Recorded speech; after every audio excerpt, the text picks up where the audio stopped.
Lucie paused in front of the Lutz garage while the door made its ascent.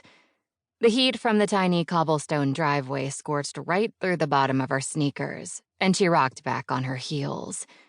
For what this brownstone cost, the driveway should have come with air conditioning.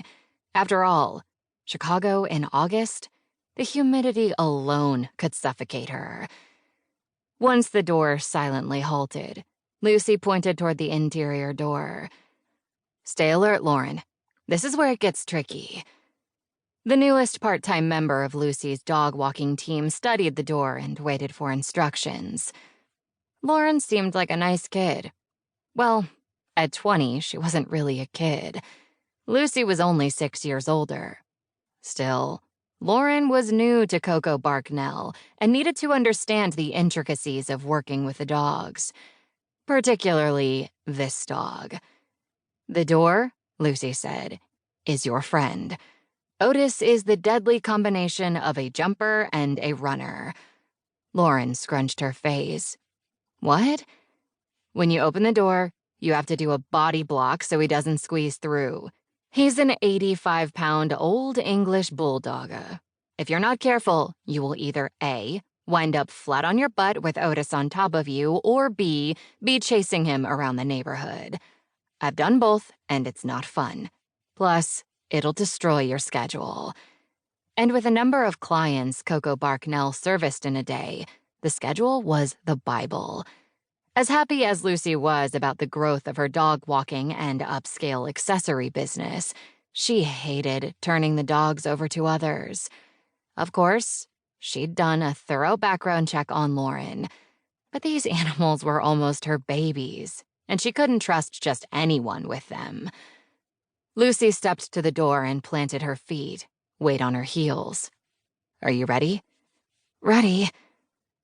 Lauren smiled, and maybe that smile had a little bit of "lady, you're a fruitcake" in it, but the first time Otis did one of his underdog leaps, she would learn. Lucie opened the door and the howling began. "Hi, boy," she said, her voice firm and level.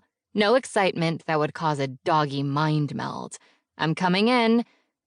Slowly, she inched the door open and slid through with Lauren bringing up the rear. Otis did his normal jumping, and Lucie steadied herself for the onslaught. "Off." "Finally," he said, but he tracked Lauren with his eyes. Then, here we go. Unable to withstand the pressure of a new person in his space, he leaped, his long tongue flying in search of a cheek to lick. "Off." But Lucie would never be Caesar Milan when it came to making Otis understand who the alpha was. That was Joey's specialty. It helped that he was 6'4" and weighed somewhere in the vicinity of 230. "Sit, Otis," Lauren said, her voice calm yet assertive in a truly enviable way. Otis sat. Cripes. Nothing like the newbie showing the boss up. "Perfect," Lucie said. "He likes you. Come in and I'll show you where his leash is." Dressed in micro shorts, a tank top, and sneakers, Lauren epitomized the wholesome yet sexy college co-ed.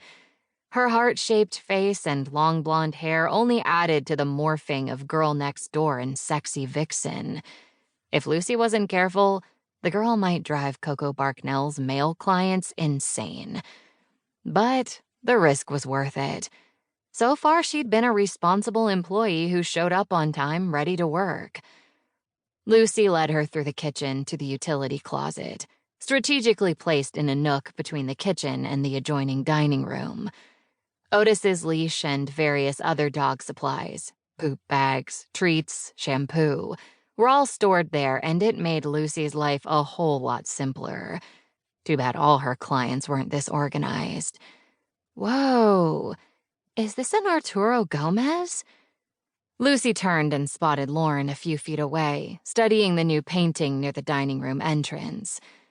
Lucie had seen the painting for the first time last week and marveled at the rich tones. She'd been drawn to the woman's long auburn hair cascading over her shoulders as she concentrated on the lute in her hands.